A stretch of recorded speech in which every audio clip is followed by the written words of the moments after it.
నమస్తే. ప్రార్థన. ఓం ఓం ఓం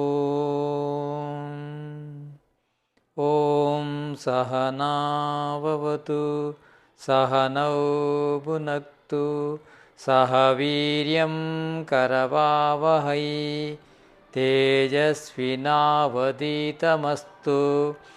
మా విద్విషావహై. ఓం శాంతి శాంతి శాంతి. నమస్తే. మనము న్యాయదర్శనంలో 12వ క్లాస్లో ఉన్నాము. ఇప్పటి వరకు 1వ అధ్యాయము 1వ ఆణ్ణికము 35 సూత్రాల వరకు చూడడం జరిగింది. ఇప్పుడు మనమున్న ప్రకరణ ఏంటంటే పంచ అవయవాల గురించి.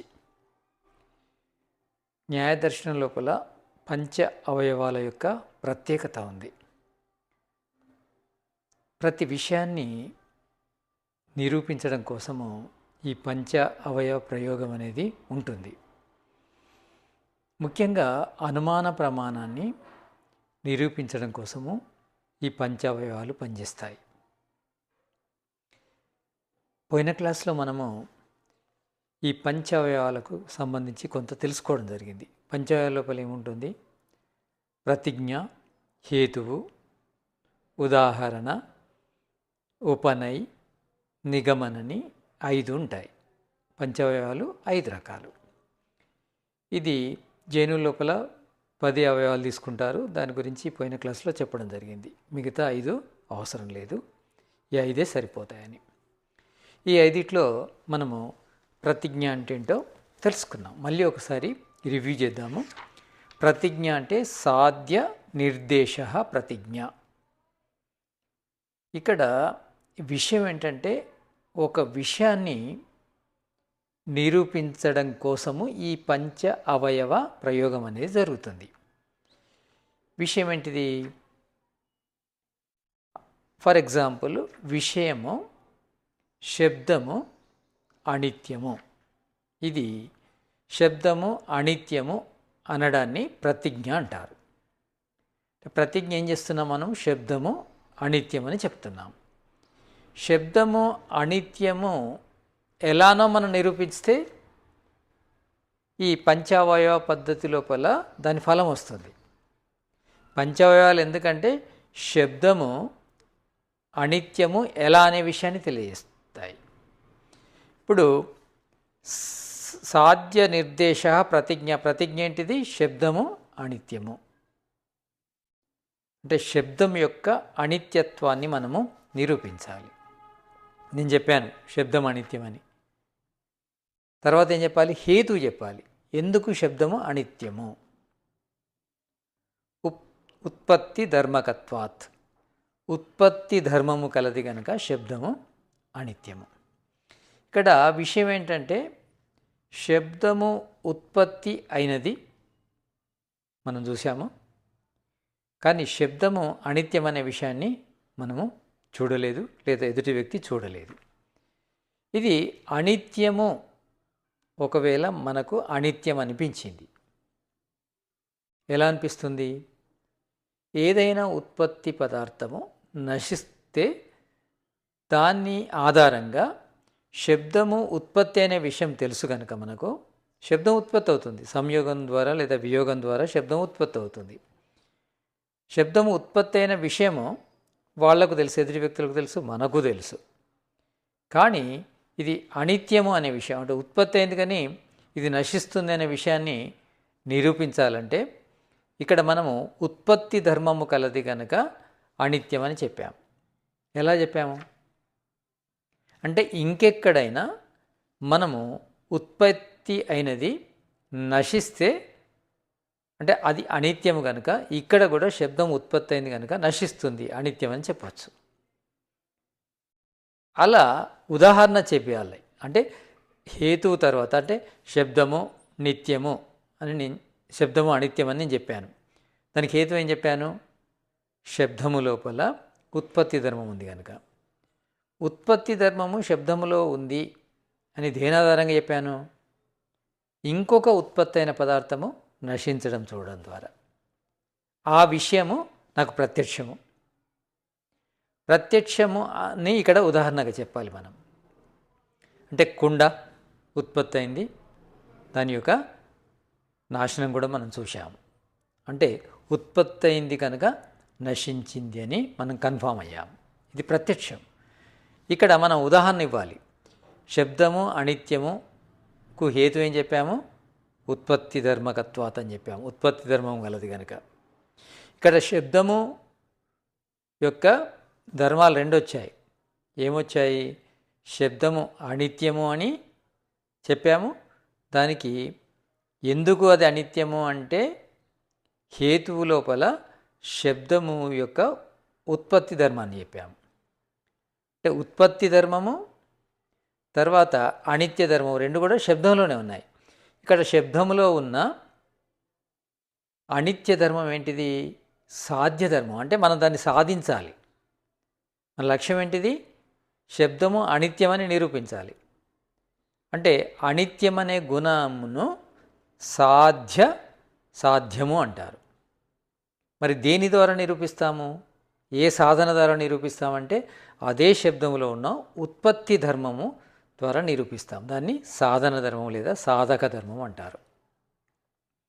అంటే సాధక ధర్మం ద్వారా సాధ్య ధర్మాన్ని నిరూపించాలి. మరి ఉదాహరణ ఎలా తీసుకోవాలంటే ఈ సాధ్య ధర్మము సాధక ధర్మం రెండు ఉన్న ఉదాహరణ తీసుకోవాలి మనం. కుండ లోపల ఉత్పత్తి ధర్మం ఉంది, అనిత్య ధర్మం లేదా నశించే ధర్మం ఉంది. దాన్ని ఎగ్జాంపుల్గా తీసుకున్నాం. దీన్ని ఉదాహరణ అంటారు. అంటే కుండ లోపల ఉత్పత్తి ధర్మం ఉంది, నశించే ధర్మం ఉంది. అంటే ఉత్పత్తి అయిన కుండ నశిస్తుంది కనుక ఉత్పత్తి అయిన శబ్దము నశిస్తుంది, అనిత్యమని చెప్పడానికి ఈ ఉదాహరణ అనేది ఇవ్వవలసి ఉంటుంది. అది మూడవ అవయవము. ప్రతిజ్ఞ, హేతువు, ఉదాహరణ. ఇక ఉపనయ్ అంటే ఉదాహరణ. ఇక్కడ ఉదాహరణకు ఏం చెప్పాడంటే మనకు సూత్రము, ప్రతిజ్ఞకు సూత్రమే ఉంది, సాధ్య నిర్దేశ ప్రతిజ్ఞ. ఇది 33వ సూత్రం. 34వ సూత్రంలో ఉదాహరణ కోసము మనకు హేతు కోసము సూత్రం చెప్పడం జరిగింది. ఉదాహరణ సాధర్మ్యాత్ సాధ్య సాధనం హేతు. ఉదాహరణ సాధర్మ్యాత్, ఉదాహరణను మనం సాధర్మ్యము అంటే నశించే పదార్థము ఉత్పత్తి అయినది, ఉత్పత్తి అయిన పదార్థము నశించినది, ఇలాంటి ఉదాహరణనే ఇవ్వాలి. ఇప్పుడు శబ్దము ఉత్పత్తి అయింది, నశిస్తుంది కనుక ఇంకొక ఉదాహరణ ఇచ్చినప్పుడు ఉత్పత్తి అయిన పదార్థము నశిస్తుంది అనే ఎగ్జాంపుల్ ఇవ్వవలసి ఉంటుంది. అది కుండని తీసాము. అంటే ఇక్కడ ఉత్పత్తి ధర్మము హేతువు ఎలా అయింది? మనం అక్కడ కుండ లోపల ఉత్పత్తి ధర్మము అనిత్య ధర్మాన్ని చూసాం కనుక ఇది హేతువైంది. అందుకే ఉదాహరణ సాధర్మ్యాత్ సాధ్య సాధనం హేతు. అంటే సాధర్మ్యాత్ అంటే ఉత్పత్తి అయిన పదార్థము నశిస్తుంది, అది కుండలో కూడా ఉంది. అలాంటి దాన్ని ఎగ్జాంపుల్ తీసుకున్నాము. తర్వాత 35వ సూత్రం ఏం చెప్తుందంటే తదా వైధర్మ్యాత్, వైధర్మ్యత ద్వారా కూడా మనము వైధర్మంతో కూడా, అంటే ఇక్కడ సేమ్ టు సేమ్ తీసుకున్నాం ఎగ్జాంపుల్. కుండ కూడా ఉత్పత్తి అవుతుంది, నశిస్తుంది. అంటే శబ్దము ఉత్పత్తి అయింది కనుక నశిస్తుంది అనే దాన్ని నిరూపించడం కోసం సమాన ధర్మం గల ఉదాహరణ తీసుకున్నాము. ఇది హేతువైంది. సమాన ధర్మము గల ఉదాహరణ నుంచి హేతువుని తీసుకున్నాం మనం. తర్వాత వైధర్మ్యం గల ఉదాహరణ నుంచి కూడా హేతువు తీసుకోవచ్చు. ఎలా అంటే ఇప్పుడు శబ్దము ఉత్పత్తి అయింది కనుక నశిస్తుంది, ఇలాంటి ఎగ్జాంపుల్. ఇంకొకటి కుండ ఉత్పత్తి అయింది కనుక నశిస్తుంది అనే ఎగ్జాంపుల్ దొరకలేదనుకోండి, మనం వైధర్మ్యంతో కూడా తీసుకోవచ్చు. ఎలా అంటే ఆత్మ ఉత్పత్తి కాలేదు కనుక నశించదు. ఆత్మ ఉత్పత్తి కాలేదు కనుక నశించదు. ఉత్పత్తి కాలేదు కనుక నశించదు కనుక ఉత్పత్తి అయినది నశిస్తుంది అనేది ఎగ్జాంపుల్. అంటే దీన్ని వైధర్మ్యం అంటే ఇక్కడ హేతువుకు వైధర్మ్యాన్ని ఆధారంగా కూడా మనము హేతువుని తీసుకోవచ్చు. ఉత్పత్తి కాని పదార్థము నశించదు కనుక ఉత్పత్తి అయినది నశిస్తుంది. ఇక్కడ హేతువును వైధర్మ్యం హేతువు కూడా తీసుకోవచ్చు. అంటే వైధర్మ్య ఉదాహరణ నుంచి వైధర్మ్య హేతు వస్తుంది. వైధర్మ్యం ఏంటంటే ఉత్పత్తి కాని పదార్థం నశించదు కనుక ఉత్పత్తి అయిన పదార్థం నశిస్తుంది. ఇది ఈ విధంగా హేతువు రెండు రకాలుగా తీసుకోవచ్చు. ఎందుకంటే రెండు రకాల ఉదాహరణల నుంచి హేతు ఎప్పుడైనా ఉదాహరణ మీద ఆధారపడి ఉంటుంది. ఏదైతే హేతు ఇస్తామో దాన్ని ఉదాహరణలో చెప్పాలి, లేకుంటే హేతువు అది సాధించడానికి పనికి రాదు. తర్వాత ఉదాహరణ గురించి చెప్తున్నాడు. ఇవన్నీ కూడా ఒకటే విషయానికి సంబంధించిన 5 అవయవాలు, వేరువేరు కావు. ప్రతిజ్ఞ, హేతువు, ఉదాహరణ, ఉపనయ్, నిగమన్. ఈ 5 కలిస్తే ఒక వాక్యాన్ని మనం సాధిస్తాం. ఇక్కడ ఉదాహరణ గురించి ఏం చెప్తుందంటే సూత్రం 36 సూత్రము, సాధ్య సాధర్మ్యాత్ తద్ధర్మభావి దృష్టాంత ఉదాహరణం. సాధ్య సాధర్మ్యాత్ తద్ధర్మభావి దృష్టాంత ఉదాహరణం. ఉదాహరణం అంటే ఏంటిది? ఇందాక చెప్పుకున్నట్టు సాధ్య సాధర్మ్యాత్, సాధ్యములోని సాధ్యం ఏంటిది? శబ్దము. ఇక్కడ సాధ్యము శబ్దము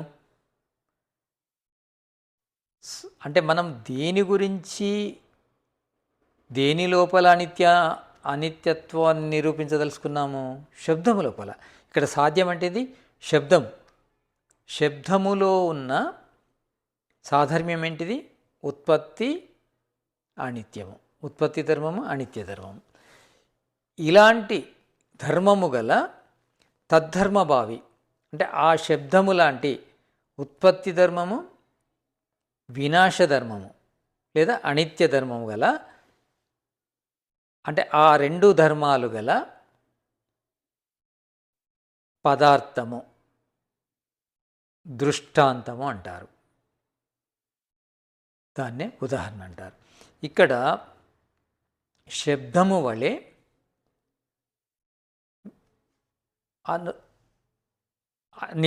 అనిత్యము ఉత్పత్తి ధర్మము గల ఇంకొక పదార్థాన్ని దృష్టాంతము లేదా ఉదాహరణ అంటారు. దృష్టాంత ఉదాహరణం. దృష్టాంతం అన్న ఉదాహరణ అన్న ఒకటే, దృష్టాంతము అన్న ఉదాహరణ అన్న ఒకటే. దృష్టాంతము అంటే ఏంటిది? ఏదైతే మనము శబ్దాన్ని అనిత్యమని నిరూపించదలుచుకున్నామో ఎలా నిరూపించదలుచుకున్నాము? ఉత్పత్తి ధర్మం వల్ల. ఉత్పత్తి ధర్మము అనిత్య ధర్మము గల ఇంకొక పదార్థాన్ని ఉదాహరణ అంటారు. కుండ ఉదాహరణ అవుతుంది. ఇది ఉదాహరణ. ఇక్కడ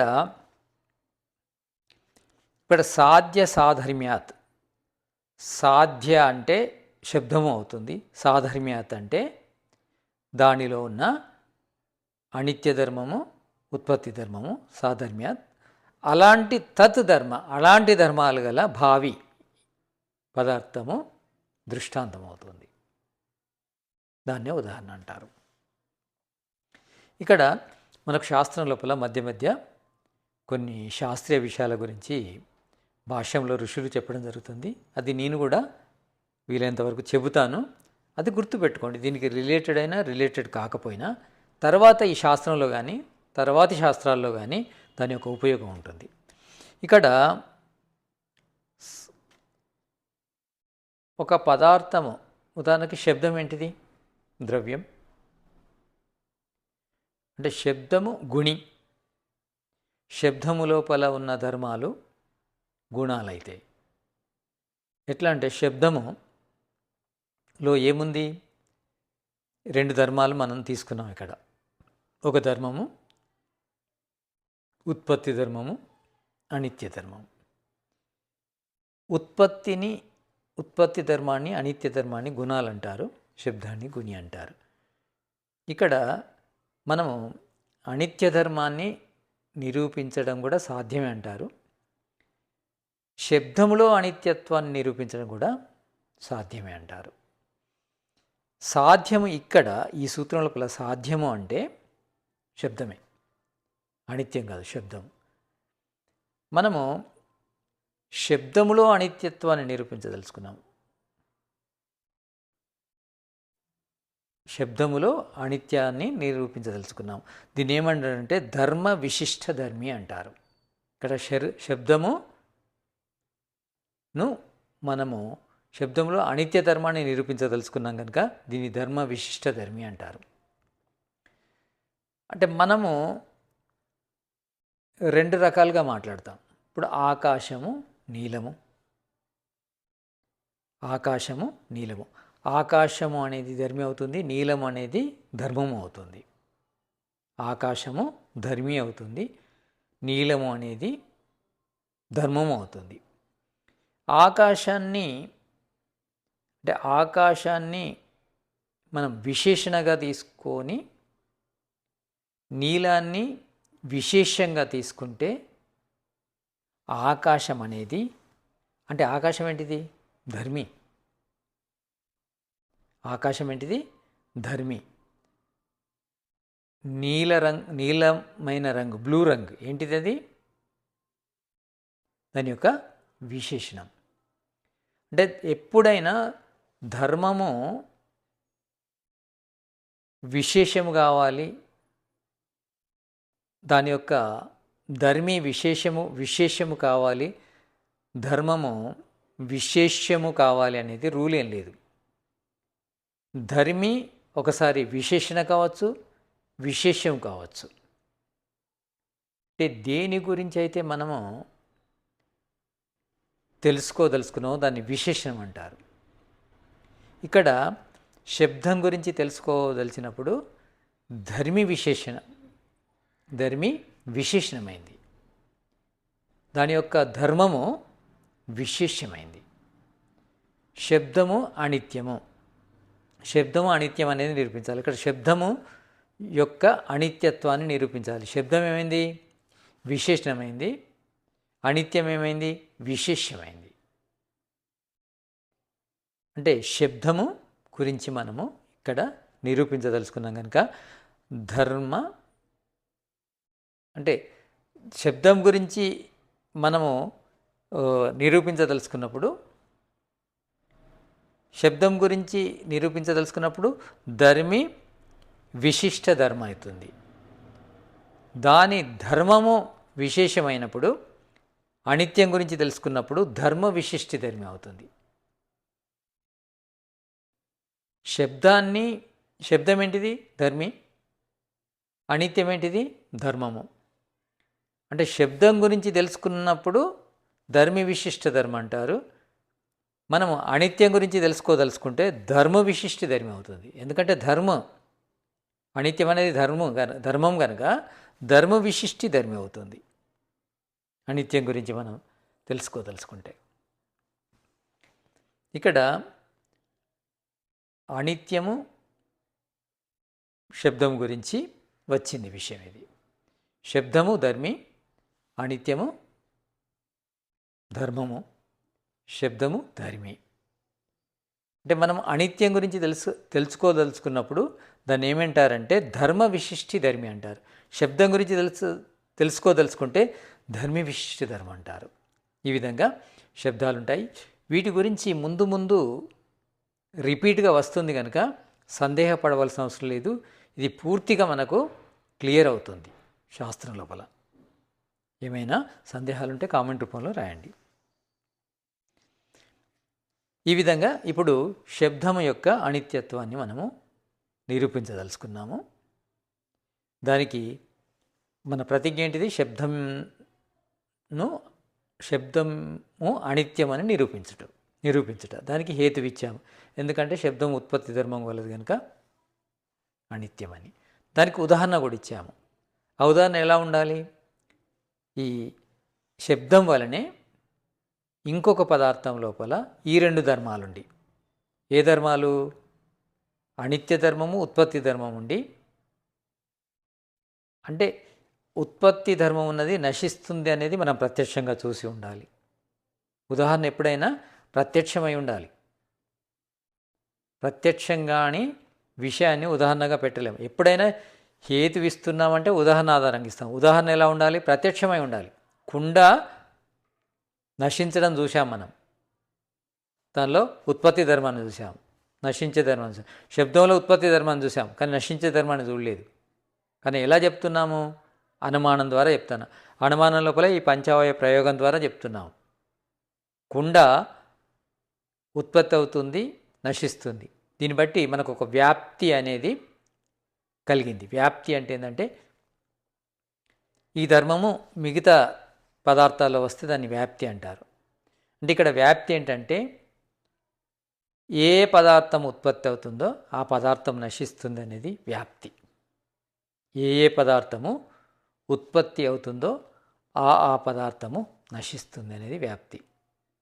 అంటే మనకు కుండ అనే ఉదాహరణ ఎలా వచ్చిందంటే అనేక విషయాలు చూసాం. ఉత్పత్తి ధర్మము నశించే ధర్మానికి కారణమవుతుందని. బట్ట, వస్త్రం ఉత్పత్తి అయింది, నశిస్తుంది. ఉత్పత్తి అయిన పదార్థాలు ఎన్నో చూసాం మనము. ఉత్పత్తి అయిన నశిస్తుంది కనుక ఇక్కడ ఎగ్జాంపుల్స్ బాగా తీసుకోవద్దు కనుక చర్చ లోపల ఒకటే ఎగ్జాంపుల్ తీసుకున్నాం. ఇవన్నీ చూసి, అంటే ఎన్నో రకాల ఉత్పత్తి పదార్థాలు నశించడం చూసి ఇక్కడ కుండను ఉదాహరణగా తీసుకున్నాం. కుండ ఉత్పత్తి అవుతుంది, నశిస్తుంది. ఈ కుండ ఉత్పత్తి అవుతుంది, నశిస్తుంది అనేది మనకేం తెలియజేస్తుంది? ఏ పదార్థం ఉత్పత్తి అవుతుందో ఆ పదార్థం నశిస్తుంది కనుక ఇందులో ఉత్పత్తి అయిన పదార్థం శబ్దం కనుక శబ్దం కూడా నశిస్తుందని ఈ ఉదాహరణ ద్వారా చెప్పడం జరుగుతుంది. దీన్ని ఉదాహరణ అంటారు. ఉదాహరణ యొక్క శబ్దము యొక్క ఉత్పత్తి ఎలా జరిగింది? ఉత్ ప్లస్ ఆ హరణ్ ఉదాహరణ అవుతుంది. ఉత్ ప్లస్ ఆ ప్లస్ హరణ్ ఉదాహరణ అవుతుంది. ఉదాహరణను యొక్క అర్థం ఏంటి? ఉత్ అంటే లేపడం, తర్వాత ఆ అంటే మంచిగా తీసుకెళ్ళడం, అంటే ఆ అంటే బాగుగా, హరణ్ అంటే తీసుకుపోయేది. అంటే ఇక్కడ ఉదాహరణ అంటే ఏంటంటే ఈ ఉదాహరణ ద్వారా సాధ్యములోని సాధక ధర్మం ద్వారా నిరూపించట సాధ్యాన్ని. అంటే ఉదాహరణ ద్వారా సాధ్య ధర్మాన్ని నిరూపించటం, అంటే సాధ్య ధర్మమును నిరూపించడం కోసము ఉదాహరణ అని అర్థం. అంటే సాధ్య ధర్మాన్ని నిరూపించేది ఉదాహరణ. ఉదాహరణ తర్వాత వచ్చేది ఈ ఉదాహరణ కూడా మనం రెండు రకాలుగా ఇస్తాం. అంటే కుండను ఉదాహరణగా చెప్పామనుకోండి, దీన్ని సాధర్మ్య ఉదాహరణ అంటారు. అంటే కుండలో ఉత్పత్తి ధర్మం ఉంది, నశించే ధర్మం ఉంది. శబ్దంలో కూడా ఉత్పత్తి ధర్మం ఉంది, నశించే ధర్మం.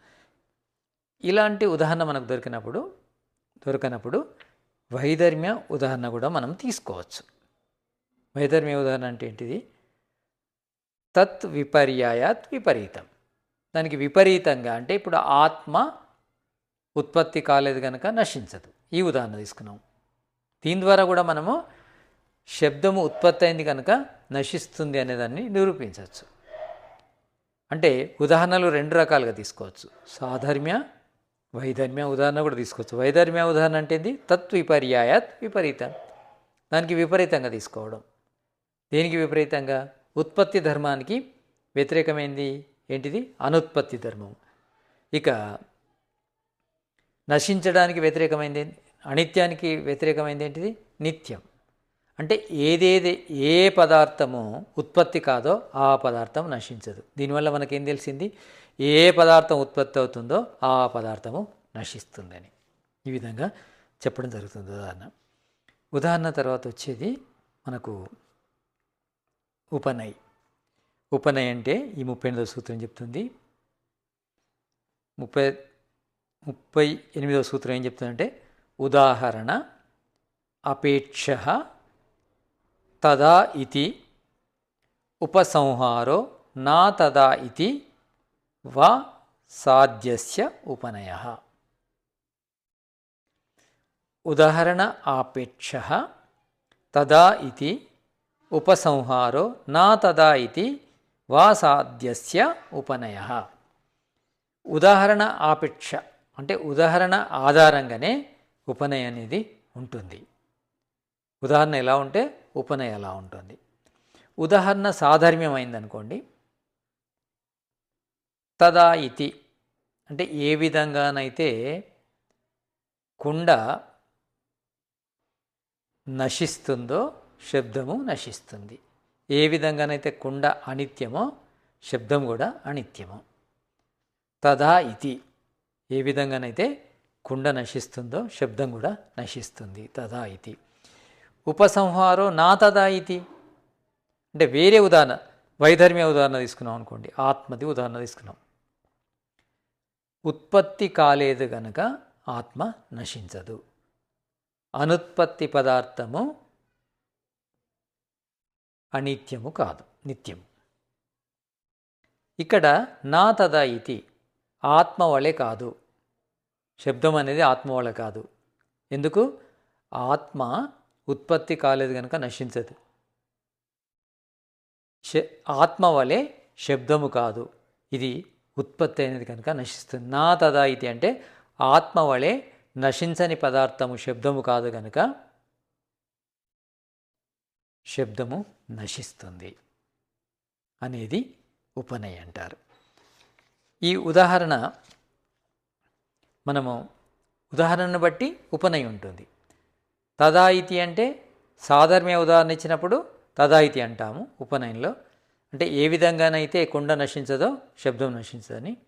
ఇక వైధర్మ్య ఉదాహరణ ఇచ్చినప్పుడు, ఆత్మను ఉదాహరణకి ఇచ్చినప్పుడు ఆత్మ ఉత్పత్తి కాలేదు కనుక నశించదు, ఆ విధంగా కాదు శబ్దము ఉత్పత్తి అయినది కనుక నశిస్తుంది.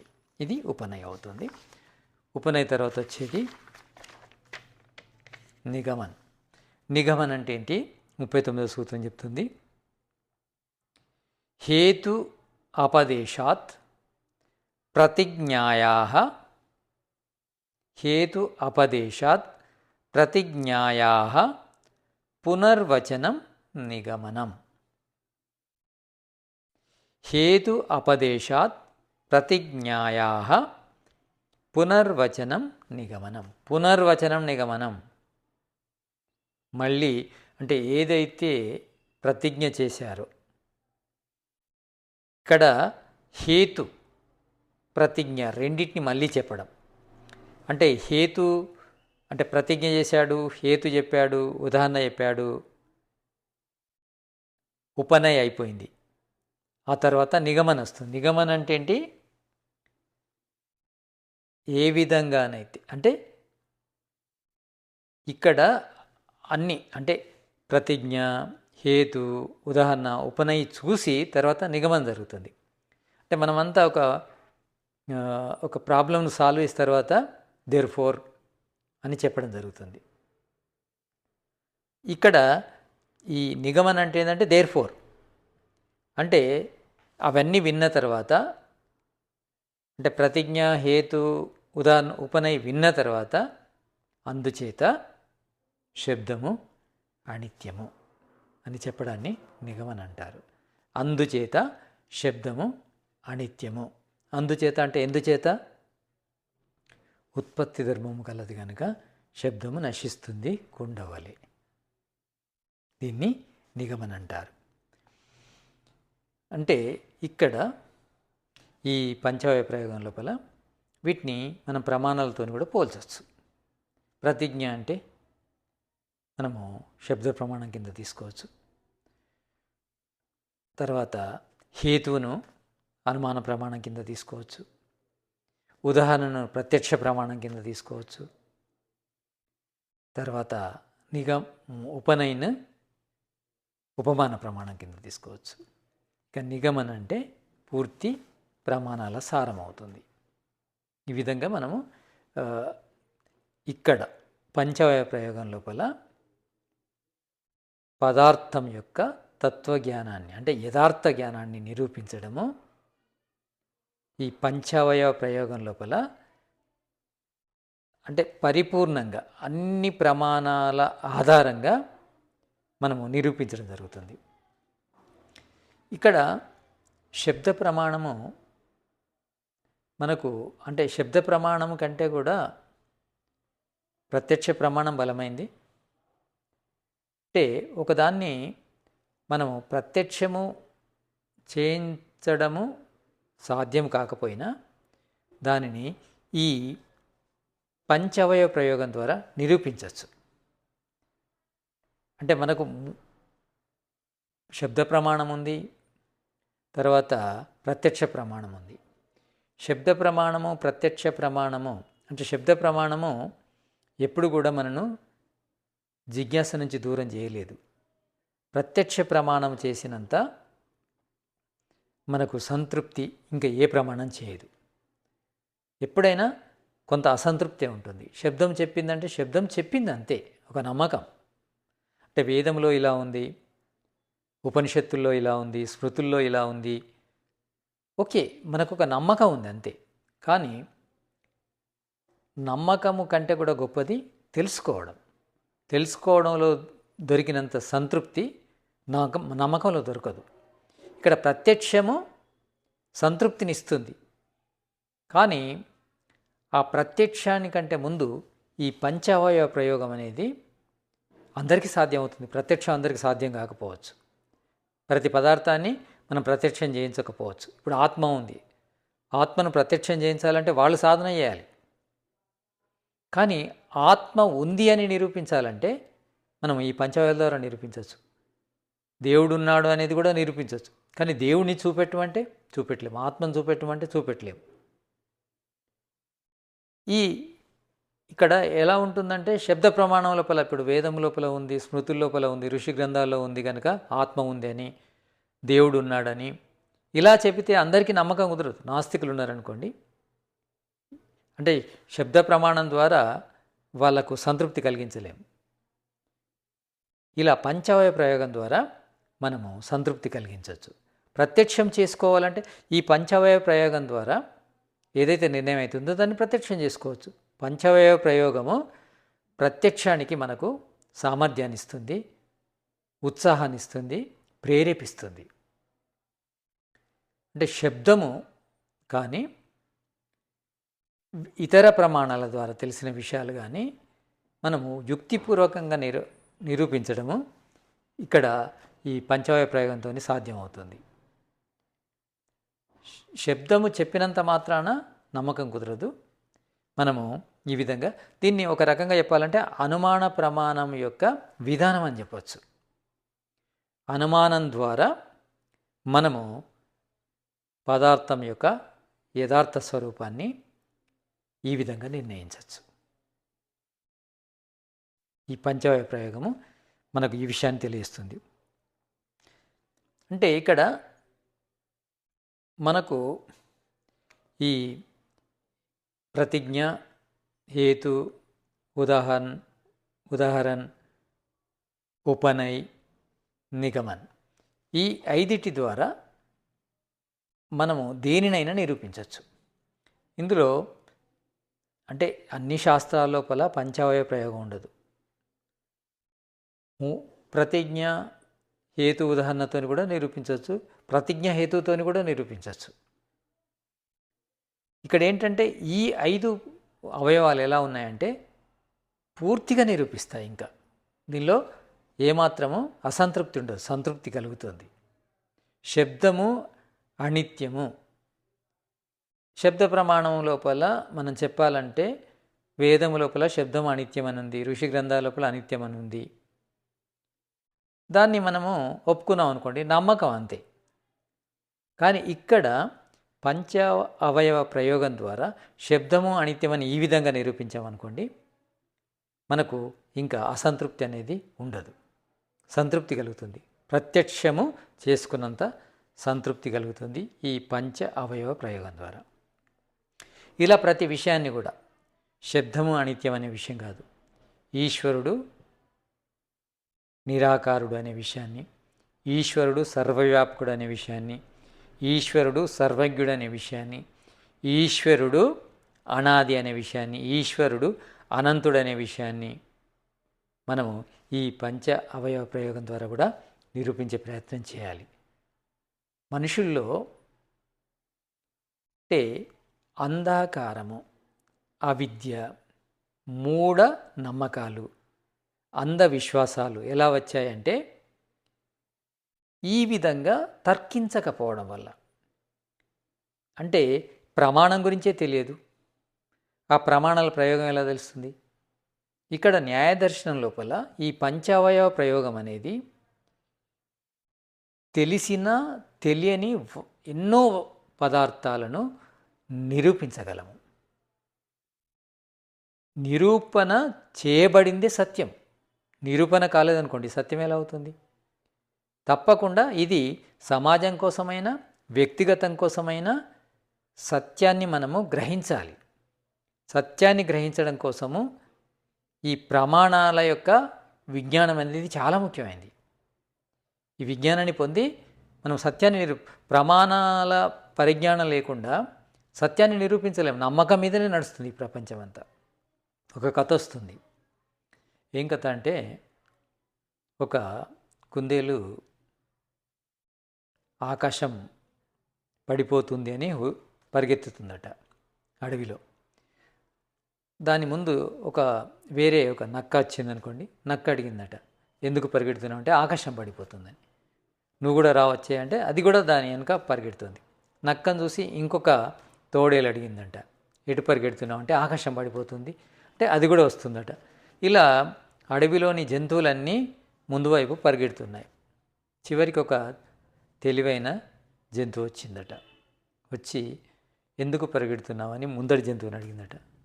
నాకు తెలియదు, ముందడి జంతువు చెబితే నేను పరిగెడుతున్నా. అలా ముందుకు ముందుకు ముందుకు వెళ్తే మొదలు ఏదైతే ఈ ఆకాశం పడిపోతుందో అని పరిగెడుతుందో దాని దగ్గరికి వెళ్ళి అడిగిందట, ఎందుకు వెళ్తున్నావు? ఆకాశం పడిపోతుంది. ఆకాశం పడిపోతుందని నువ్వు ఎలా తెలుసుకున్నావు అంటే, నేను ఒక చెట్టు కింద పడుకున్నాను, ఒక మారేడు చెట్టు కింద పడుకున్నాను. అక్కడి నుంచి పైనుంచి మారేడుకాయ కింద పడింది, ధన్నుమని సౌండ్ వచ్చేసింది, ఆకాశం పడుతుందని నేను పరిగెడుతున్నాను అన్నట్టు. ఈ ప్రపంచం ఎలా ఉందంటే, ఎవరో ఒకరు చెప్పిన దాన్ని అనుసరిస్తూ అందరూ వాళ్ళ వెనుక పరిగెడుతున్నారు. దీన్నే గొర్రెదాటుడు అంటారు. మొదలు చెప్పిన అంటే మనకు మొదలు చెప్పిన వ్యక్తి సత్యము చెబితే దాన్ని అనుసరిస్తే తప్పేం లేదు. ఇక్కడ వేదం చెప్పింది నేను చెప్తున్నాను, ఋషి గ్రంథాలు చెప్పినవి నేను చెప్తున్నాను. ఇక్కడ నేను అంటే ఎప్పుడైనా శబ్ద ప్రమాణం మనము స్వీకరించాలంటే ఆప్తుల యొక్క ఉపదేశం శబ్ద ప్రమాణం అవుతుంది. ఆప్తుడు అంటే ఎవరు? ప్రత్యక్షమైన చేసుకోవాలి, అనుమానించి ఆయన ఉండాలి. మరి ఇక్కడ నేను ప్రత్యక్షం చేసుకోలేదు, అనుమానించలేదు.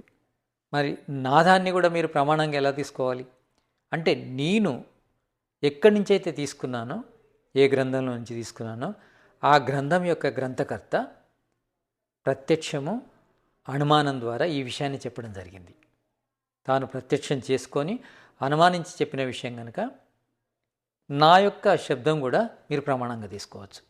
అంటే మూల వక్త, నేను ఎవరి ఆధారంగా ఈ మాటలు మాట్లాడుతున్నానో ఆ వక్త యొక్క అంటే ఆ వక్త ప్రత్యక్షము అనుమానం ద్వారా చెప్పింది కనుక ఆ వక్త అంటే మూల వక్త ఆప్తుడు కనుక నా శబ్దాన్ని కూడా మీరు ప్రమాణంగా తీసుకోవచ్చు.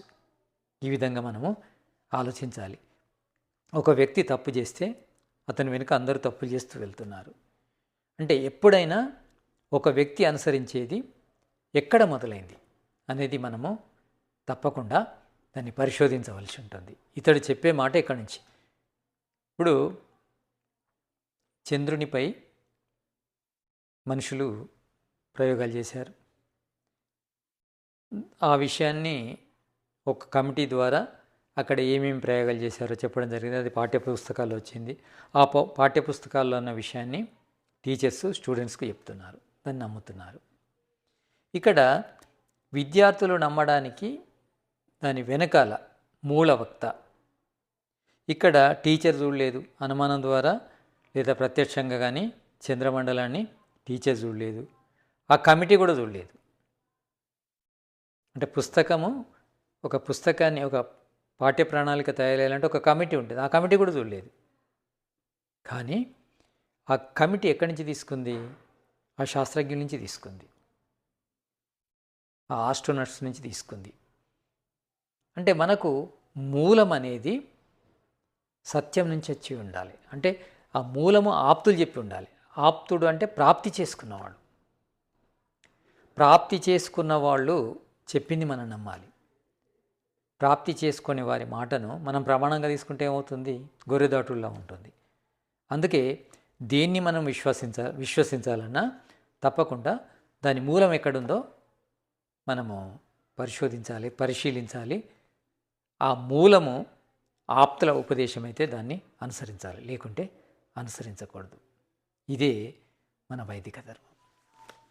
ఇప్పుడు శాంతి పాఠ.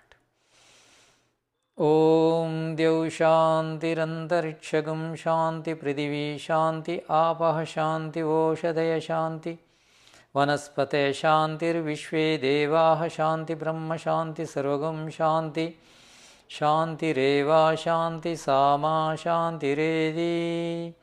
ఓం శాంతి శాంతి శాంతి. నమస్తే.